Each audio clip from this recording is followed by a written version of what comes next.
అందరికీ నమస్కారం. ఆలపాటి చమక్కులు కార్యక్రమానికి స్వాగతం. ఇవాల్టి 197వ ఎపిసోడ్కి సుస్వాగతం. మనకెక్కడన్నా నేల కానీ ఇంకోటి కానీ శుభ్రంగా లేకపోతే మనం ఏం చేస్తాం? చక్కగా కడిగేస్తాం, నీళ్లతో కడిగేస్తాం, కొంచెం ఉప్పో లేకపోతే కొంచెం షాంపూ లైట్గానో వేసి కడుగుతాం, లేదా ఫినాయిల్ లాంటి అనేక పదార్థాలతో, అవి రసాయనిక పదార్థాలు కావచ్చు, ఆ వాషింగ్ మెటీరియల్స్తో మనం కడుగుతుంటాం. అప్పుడు మకిలి పట్టి అక్కడక్కడ మురికి భద్రంగా ఉండేటువంటి తిష్ట వేసుకుని ఉండేటువంటి ఆ నేలంతా, ఆ సర్ఫేస్ అంతా స్వచ్ఛంగా తయారై శుభ్రంగా ఉంటుంది, అందంగా ఉంటుంది, మెరుస్తూ ఉంటుంది. ఇలా కడిగి వేయటం, శుభ్రపరచటం అనేటువంటిది కేవలం ఒక నేల మీదో ఇంకోటో ఇంట్లోనో బయటో ఆఫీసులోనో మాత్రమేనా అనే ఆలోచన మనం చేద్దామా? ఇదేమిటి, ఈ కడగటం ఏంటి, శుభ్రపరచడం ఏంటి, ఆఫీస్ ఏమిటి, ఇల్లు ఏమిటి, నేల ఏమిటి, గోడలు ఏమిటి అని అనిపిస్తుంటుంది మనకి. నా ఉద్దేశం ఏంటంటే, ఇలా పరిసరాలని శుభ్రపరచుకోవడానికి మనం వాడేటువంటి మెటీరియల్స్ సాయంతో మనం ఏ విధంగా చేస్తూ ఉంటామో ఆ విధంగా మనం మన శరీరాన్ని శుభ్రపరచుకుంటూ ఉంటాం కదా. రకరకాల సబ్బులతో, రకరకాల లోషన్స్తో, ఇంకా రకరకాల స్ప్రేలతో అలా అలా. ఎందుకు? మురికిని వదిలించుకోవడానికి, మురికి మకిలిగా మారిపోయి భద్రంగా తిష్ట వేసుకుంటూ ఉండడానికి. ఒక్కోసారి సరైనటువంటి స్నానం చేసే అలవాటు లేనటువంటి వాళ్ళు తమకి తామే ఒక్కసారి ఇలా అనుకుంటే కొంచెం కొంచెం చేతికి తగులుతుంది.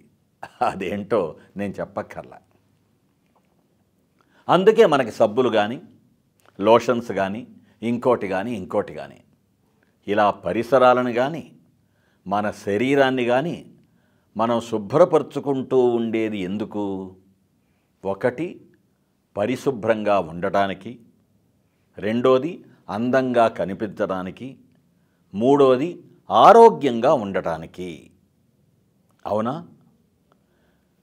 ఈ శుభ్రపరిచేటువంటి ప్రక్రియ ఏదైతే ఉందో ఇది పరిసరాల కన్నా, ఈ దేహం కన్నా ఈ మనసుకి చాలా ముఖ్యం.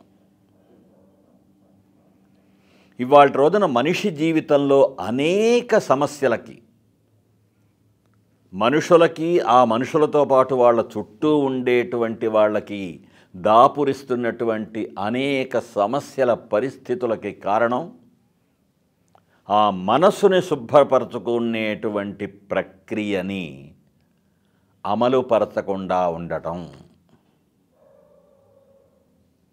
ఒక లోషన్ వేసో, ఒక సోపు వేసో, ఇంకోటి వేసో పరిసరాల్ని కడగొచ్చు, శరీరాన్ని కడుక్కోవచ్చు. మరి మనస్సును కడుక్కోవటం ఏంటి? దీనికి ఏ లోషన్ పనిచేస్తుంది? దీనికి ఏ సబ్బు పనిచేస్తుంది అనిపిస్తుంది కదా మనకి. నేను చెప్పే కొన్ని మాటలు అతి మామూలుగా అనిపిస్తూ ఏంటిది అనిపించేటువంటి విషయాన్ని కొంచెం జాగ్రత్తగా గనక విని ఆలోచిస్తే, అవును కదా, ఇదొక ముఖ్యమైనటువంటి కోణం కదా జీవితంలో అని మాత్రం ఖచ్చితంగా అనిపిస్తుంది అనేది నా నమ్మకం. గొప్పలు చెప్పడం కాదు, మనము జీవించేటువంటి జీవితాన్ని జీవితంలాగా జీవించేటువంటి జీవితం మనం గడుపుతున్నామా లేదా అని మనల్ని మనం ప్రశ్నించుకుంటూ ఉంటే అనేక సార్లు మనకే ఎవరో చెప్పక్కర్లా, నేను చెప్పక్కర్లా, మీరు చెప్పక్కర్లా, అవును కదా, ఇలా చేస్తే బాగుంటుంది కదా, ఇలా మనం చేయడం లేదు కదా అనేటువంటి విషయాలు చాలాసార్లు మనకి బలు వెలిగినట్టుగా మన బుర్రలో వెలిగి మనకి మెరుపుల్లాగా, చమక్కుల్లాగా ఆలోచనలు వస్తాయి ఖచ్చితంగా. ఇంట్లో చేరేటువంటి చెత్తని అది గదుల్లో కానీ, ఫ్రిడ్జ్లో కానీ, అనేక విషయాల అల్మారీల్లో కానీ ఉండేటువంటి ఎప్పటికప్పుడు పోయేటువంటి చెత్తని మనం అప్పుడప్పుడు తీసేస్తూ ఉండటం ఎంత ముఖ్యమో, ఈ శరీరంలో చేరేటువంటి మురికిని మనం అనేక నవరంధ్రాల ద్వారా బయటికి పంపించడం ఎంత ముఖ్యమో, ఈ మనస్సులోకి దూరి భద్రంగా అక్కడే తిష్ట వేసుకొని పర్మనెంట్గా సెటిల్ అవుతానికి ప్రయత్నించేటువంటి అనేక విషయాలను కూడా మనం తరిమెయ్యటం, తీసేయటం, తీసి పారేయటం చాలా చాలా అవసరం. ఏం చేయాలి? మనిషి అన్న తర్వాత మనసు ఉంటుంది, మనసు అన్న తర్వాత ఆలోచనలు వస్తూనే ఉంటాయి. అవి ఆలోచనలు మనకి ఎన్నో అద్భుతాల మంచి చేయిస్తాయి. ఎందుకంటే ఒక ఐడియా మీ జీవితాన్ని మార్చేస్తుంది, మన ట్యాగ్ లైన్ ఉంది కదా. అలా ఒక ఆలోచన వస్తేనే అద్భుతాలు జరిగేది. కానీ ఆలోచనలతో పాటు మనకు గనక గాలిలో చక్కటి ఆమ్లజని అంటే ఆక్సిజన్తో పాటు కార్బన్ డయాక్సైడ్, కర్బనద్వి ఆమ్లజని, అలా అనేక రకాల ఇతర వాయువులు ఉన్నట్లే, అనవసరమైనవి ఉన్నట్లే, అదేవిధంగా ఈ ఆలోచనల్లో కూడా మనకి పనికొచ్చే ఆలోచనలతో పాటు పనికిరాని ఆలోచనలు, పనికి మాలిన ఆలోచనలు, ఆలోచనలు కాని ఆలోచనలు ఎన్నో వస్తూ ఉంటాయి. వాటి పని రావడమే కానీ మన పని రప్పించుకోవడం కాకూడదు కదా. అలా వస్తున్నటువంటి వాటిని ఆపేయగలగాలి. మనం ఎంత ఆపినా కూడా వచ్చేటువంటి ఆలోచనలని జాగ్రత్తగా బయటికి పంపాలి. ఆ విధంగా మనసుని మనం అక్కరలేని ఆలోచనల నుండి భద్రంగా ఉంచుకోవాలి. అది మనసుని ఫినాయిల్తో కడుక్కోవడం అంటే. బాగుందండి మీరు చెప్పారు, కాబట్టి మనసుకి ఫినాయిల్ కడుక్కోవడం ఎట్లా అని ఎక్కడికన్నా వెళ్ళి డాక్టర్లను సైంటిస్టులను అడుగుదాం అనేటువంటి సరదా ఆలోచన చమత్కారంలాగా వస్తుంటుంది. పరిసరాలని, మన దేహాన్ని శుభ్రపరచుకోవడానికి వాడేటువంటి మెటీరియల్స్కి భిన్నంగా మనసుని మనం శుభ్రపరచుకోవడానికి కావలసింది ఒక చక్కటి ధ్యానం. దాన్ని మెడిటేషన్ అంటాం.